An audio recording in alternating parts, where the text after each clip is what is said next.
It's the 3 on PLAXtv.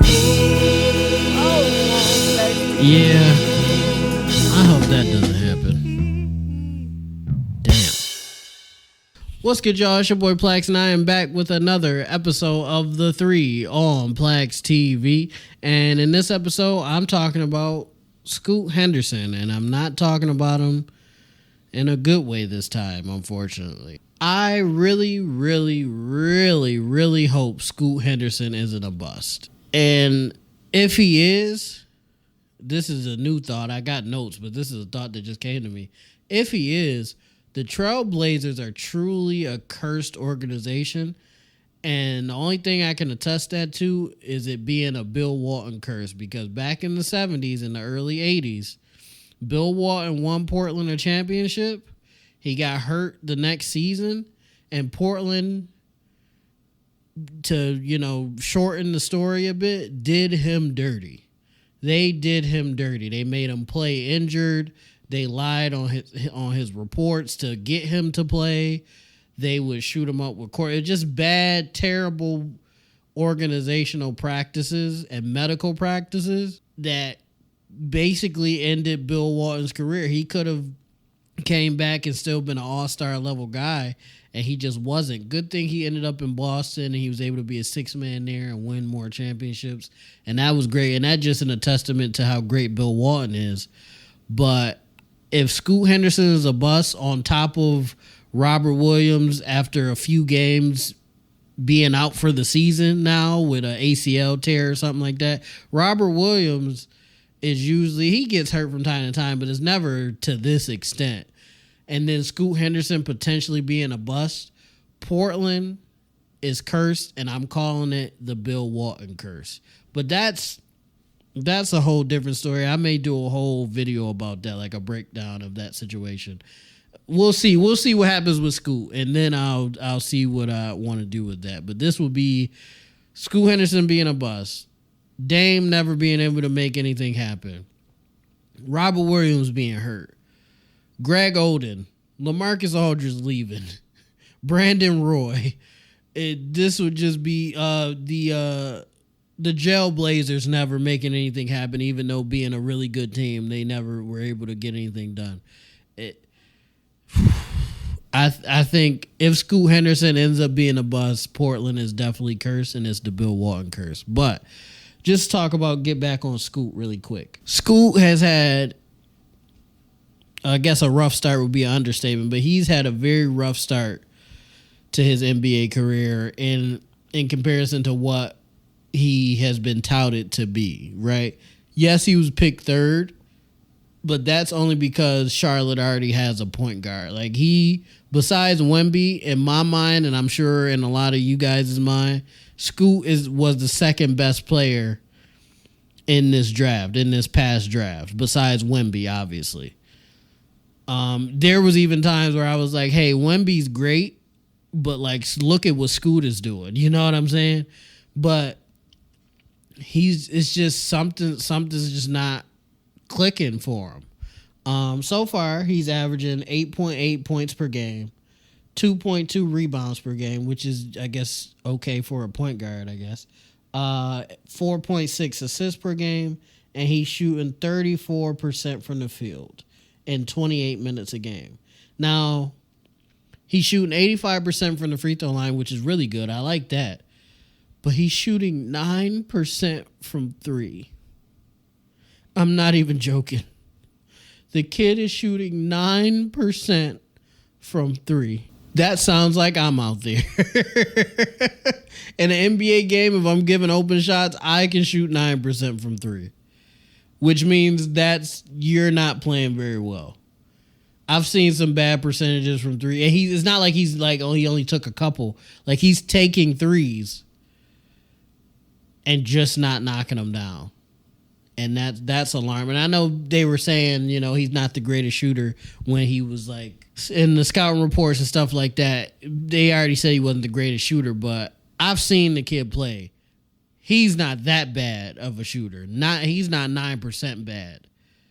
And that's what leads me to believe something else is going on that's out of his control. I got some in stats. I got a more detailed breakdown of what he's been doing. In his first game, he got 11 points, which ain't terrible for your first NBA game.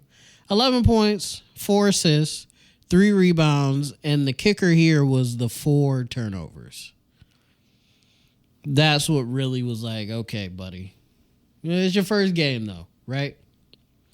Game 2, 7 points, 2 assists, 3 rebounds, and he shot 25% from the field and 20% from 3 with 5 turnovers.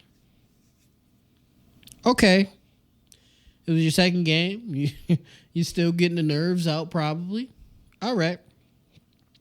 His third game, 4 points, 3 assists, 1 rebound, 4 turnovers, and he shot 28.6% from the field. All right. Rough start. Okay. Game 4. 11 points. This game was actually a little bit better because he got 11 points again, 7 assists, 4 rebounds. That's pretty good. I don't necessarily have a problem with that from a rookie in his 4th game, right? His turnovers went down a bit. Still not great, but he only got 3 turnovers instead of 4 or 5, so that was pretty good. And he shot 33% from the field. So that 4th game, for all intent and purposes, was better than his previous 3. Is it great? No, but he was showing improvement. Game 5, similar thing. Like, he got 11 points, 7 assists. He likes 11 points. He really likes scoring 11 points. That's very specific. But he got 11 points again, 7 assists again, 3 turnovers. He shot 40% from the field and 33% from 3 in that game. Are those wonderful numbers? No, but each game he progressively improved. And that was the, I guess, silver lining in the rough start of his first 5 games. And now, he is out 2+ weeks with an ankle injury. So a rough start, like I said in the beginning, is an understatement because he hasn't started well as far as gameplay. And now he already has an ankle injury that's keeping him out for 2 weeks to a month. And that's just unfortunate. And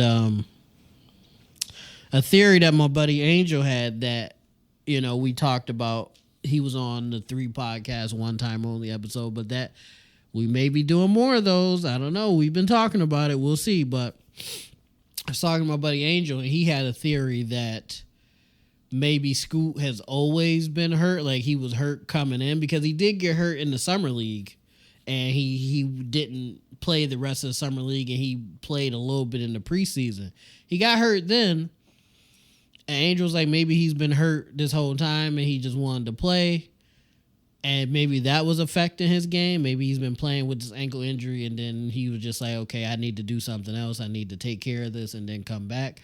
I don't like that he's hurt, but I hope that's the case, that he just had this slight ankle injury, and he's letting it heal now, and he comes back playing like the Scoot Henderson that I think he can be. Because I expect to Scoot like 15 points, 8 assists, a few rebounds, a steal. Like, I expected him to be playing relatively well to start. Obviously not dominating. He's a rookie, but, I expected a little bit more than what he's been doing. And again, it was only 5 games, and then he got hurt. So, maybe it was just a rough start. I'm hoping it was just a rough start because I really like Scoot Henderson. I like his game. And that's the thing. He just seems confused out there. Like, he seems like he's never played basketball before, which is crazy because I've seen him dominate. Yes, was it against guys his age and in high school and stuff like that? Yes, it was. But he's been in the G League this entire time, as far as like the last couple of years, playing against adults, playing against other guys close to or trying to get into the NBA. So yes, there's a difference between the NBA and the G League, but it's not like he coming from high school to the NBA. It's not like he coming from college to the NBA. He's playing against pros. He was playing against Wemby, other pros in other leagues and stuff like that. So I say that to say that for it to be this much of a drop off, there's something else got to be wrong. It's either a curse, which is nothing. He can do nothing about that. Or, like my buddy said, he probably has been hurt this entire time, and now he's probably like, okay, I need to let this heal so I can come back and play effectively. And I hope it's the second thing. I hope he just has been hurt. He's letting it heal now. He comes back, and he plays better. Because I really like Scoot Henderson. I like his game. He plays defense. He's not the greatest shooter, but he's better than 9% for sure. At least I think he is. He's great at getting to the rim. He's good at creating for others. So I really hope that he could come out and play well. And not for Portland. I'm not, like I said in one of my videos, I'm not a Portland fan or anything like that, but for him. I want him to play well for him, you know, because, you know, he seems like a good kid and stuff like that. And I liked, like, when him and Wemby would play in the little G League Ignite games, like, he would go at him. And I like that. Like, he was like, yo, you the best player. You supposed to be generational, and you're better than me. Well, I'm going to show you who I am. Is he better than Wemby? No, and especially what he's been showing, he definitely isn't better than Wemby at this moment. And I don't think he ever will be. But just having that heart and that mindset of, oh, you're better than me? Everybody's saying you're better than me? Cool, I'm going to show you why you not.